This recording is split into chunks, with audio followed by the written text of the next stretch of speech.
دوستانو سلامونه، وخت مو بخیر. د واتس اپ د زده کړې په دوام نن به بیا د واتس اپ ځینې اپشنونو باندې ځان پوه کوو.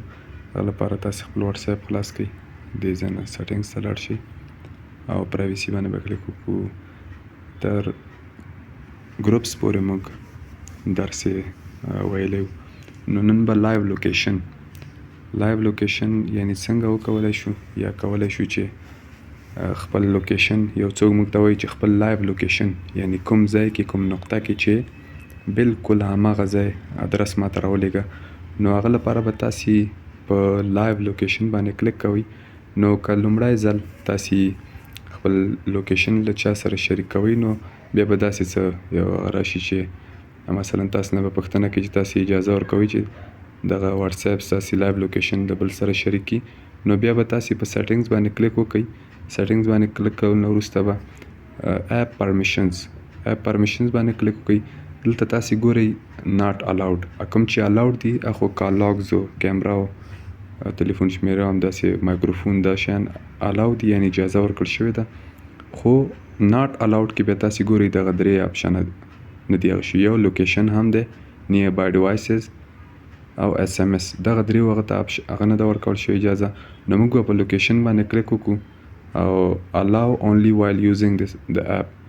نو که تاسې دغه اپشن هغه کوئ لومړی، نو بیا به تاسې مثلا هر ځل چې لوکیشن هغه کوئ تاسې نه به پوښتنه نه کېږي. او که دوم مو انتخاب که ask every time، یعنې هر ځل باید پوښتنه وشي چې زه لوکیشن کله چې شریک کوئ نو هر ځل باید تاسې نه پوښتنه وشي، نو ډونټ الاو فعلا دغه ډونټ الاو کیو که نه، یعنې اجازه ورته نه ورکړل شوې ده سیستم هغه له لورې.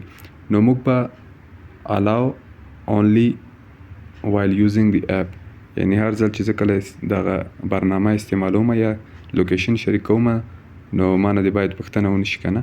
نو موږ به دا انتخاب کوو، بیا به بیک لاړ شو. بیک چې لاړ شو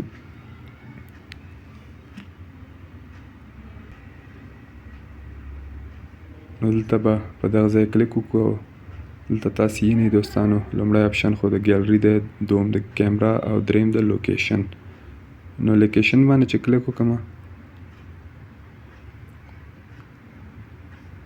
نو رښتیا وبښئ ما خپل موبایل لوکیشن نه و آن کړی، نو هغه به مې آن کړ.